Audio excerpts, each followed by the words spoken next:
We've said that the centre of mass of a triangle is 1/3 of the way up from each of the sides that forms the right angle.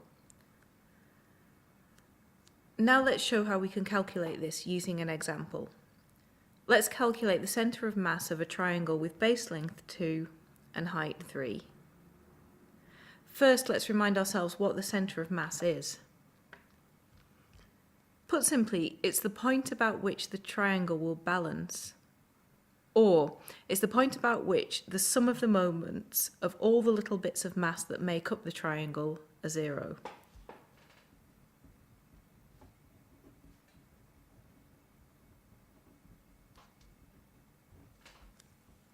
If the point x bar is the centre of mass, then we can write this as the sum of x bar minus xi times by mi equals 0.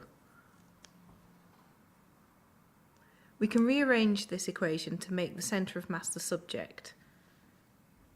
So x bar is equal to the sum of mi xi divided by the sum of mi. First, let's make a deduction about what the sum of mi is. The sum of mi is just the sum of all the little bits of mass that make up the triangle, so it's just the mass of the triangle.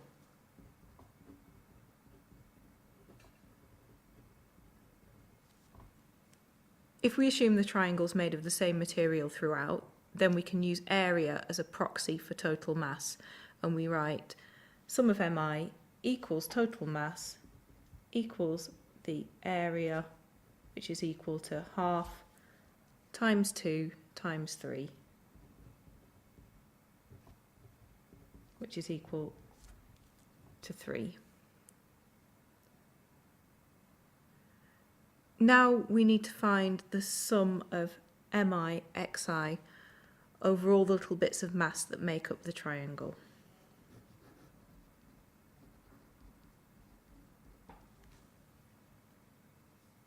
There are two things we need to do to achieve this. 1, work out the x and y coordinates of the centre of mass separately. And 2, split the triangle up into little bits of mass that we can calculate the moments of. Let's work out the x coordinate of the centre of mass. We split the triangle into lots of very small strips. They've got very small width, delta x, and they've got length, yi. So their areas are yi times delta x. So our sum mi xi becomes the sum of xi, yi, delta x. We've actually given the area of a rectangle here with height yi and width delta x. And this means we're approximating the triangle by something similar but with a jagged stepped edge where the hypotenuse should be.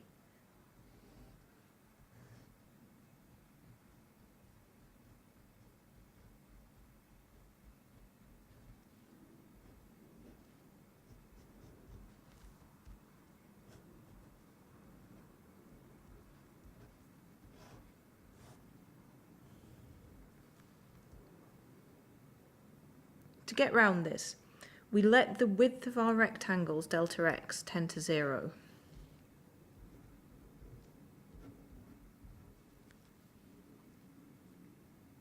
They become infinitesimally thin, there become infinitely many of them, and our sum becomes an integral.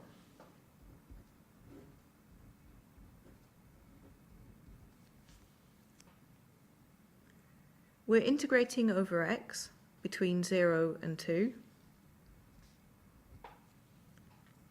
Because we're integrating over x, we need to describe how the length of each rectangle, yi, varies with x. We need to write y in terms of x.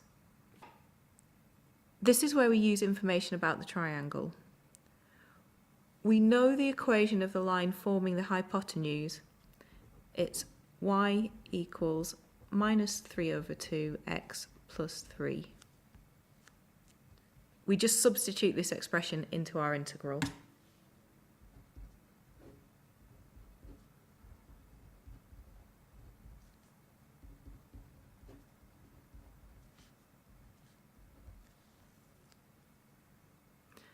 We note here that the substitution for y is the only place we've used specific information about this triangle in the integral. This means that if we had a different shape, for example, if we had a parabola or anything that we could write y equals a function of x, we could substitute that instead of this into our formula and calculate a different centre of mass instead. Finally, we calculate the integral. It's minus 3 over 2 times x cubed over 3 plus 3x squared over 2 between 2 and 0. I'm putting the limits in. That's minus 3 over 2 times by 8 divided by 3 plus 3 times 4 divided by 2, which is minus 4 plus 6, which is 2. We can put our two answers, one for sum of mi xi and one for sum of mi, into here to get our centre of mass. So it's equal to 2 divided by 3. So it's equal to 2/3, which is, as we said, 1/3 of the way up from the y-axis. Can you repeat a similar calculation to find the y-coordinate of the centre of mass?